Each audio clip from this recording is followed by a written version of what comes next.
This guy's ripped. He's walking around in a Speedo, and he's saying all these things that in the beginning make everybody happy. And he does this thing where he puts them in a meditative state, and he touches their forehead, and he tells them that when he touches their forehead, they're going to experience orgasms and feel the universe. And these people they're legitimately tripping balls because it's the power of suggestion and hypnotism.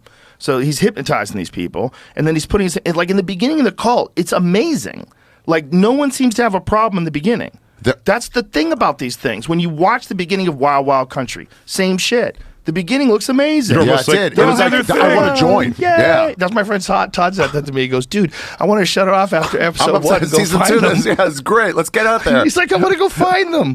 I want to join. It looks like they're having a good time. Yeah. Because most people live these fucking miserable lives doing a job they don't like to do. And if someone will tell you, like, you've got a community. We eat together. We pray together. They all meditated together. They all splashing around the water. It looks like they're having a great fucking time. Yeah. But as the guy gets older, he gets creepier, and the Cult Awareness Network goes after him. So he has to leave L.A. in the middle of the night, and he moves to Texas. And so he sets up shop in Texas. How are they not going to find him in Texas? Change his name again. This is the 90s. Pre-internet. 90s, bro.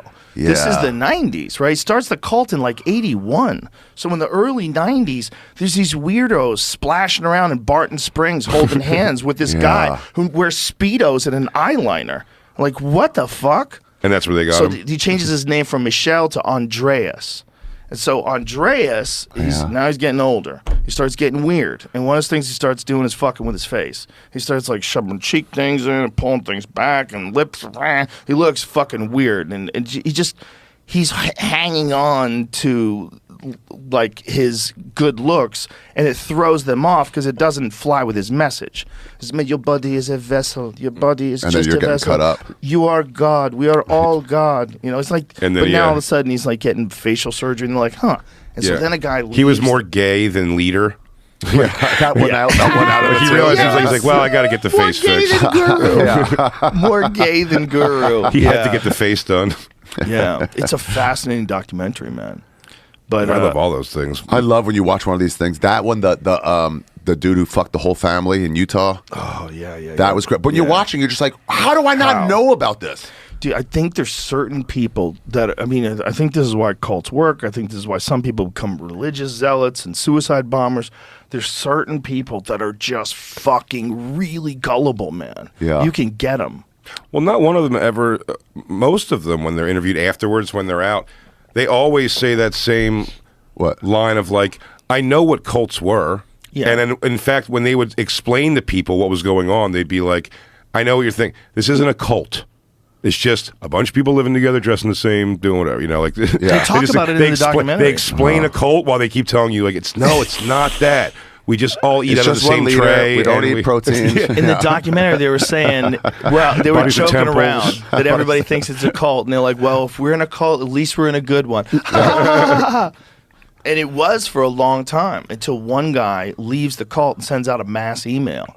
It's like, hey man, this guy's been hypnotizing me and fucking me for the past 10 years. Really? He found out he was being hypnotized. Oh, I mean, he's doing hypnotherapy on them. Wow. Yeah. Remember So in he's Boston? putting them in states. Remember in Boston, that hypnotist? Frank Santos. Yeah, and we saw a door guy pass out. Yeah. He tried to do the whole room, and a door guy off to the left was just gone, and somebody pointed it out to him. Yeah. That guy that door guy would be like a candidate. Yes. Yeah, well, when we used to do Stitches, when Greg Fitzsimmons and I were coming up in Boston, Frank Santos was the fucking man. And we would all go watch because it was a comedy hypnotism show. And he would put people under. And some people he couldn't put under. Some people would just in front. Because you're doing it. It's not like you could get hypnotized if you wanted to in a relaxed setting. I had it done once. It's very interesting. And my friend Vinny Shorman, he hypnotizes fighters. And he gets to like get to the root of like whatever their conflict in their mind is and try to sort things out, make them perform better. It's not what you're thinking. That's why I always don't believe in it, because it's not what I'm They're not like, when your eyes are open, like walk that way. Maybe not you. Here's my concern. Maybe some people, you can do that too. Yeah. This is what I think.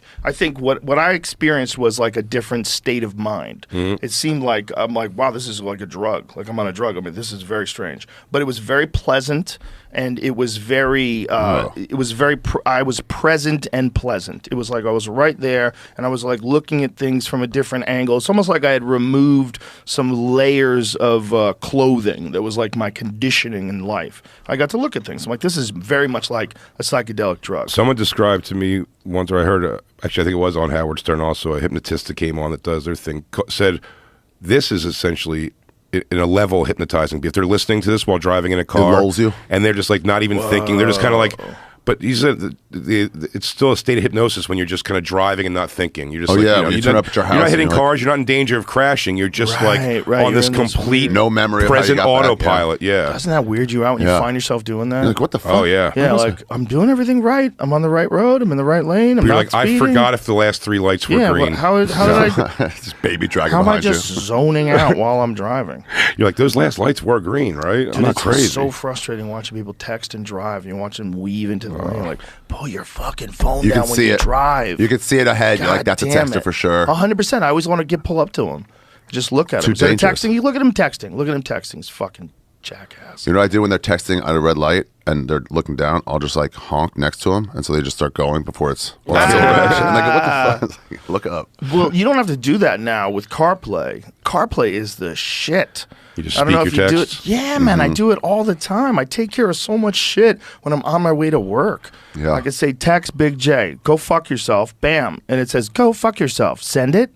And I go, yes, send it. Sent. Dude, I don't know what this in my car. One time, me and Dan Soder were driving somewhere, and I was like, hey Siri, or whatever you got to say.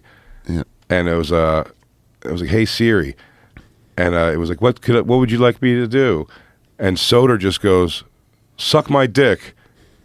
And then the car goes, okay. I have no idea why. I went, okay, texting suck my dick to Anthony Cumia.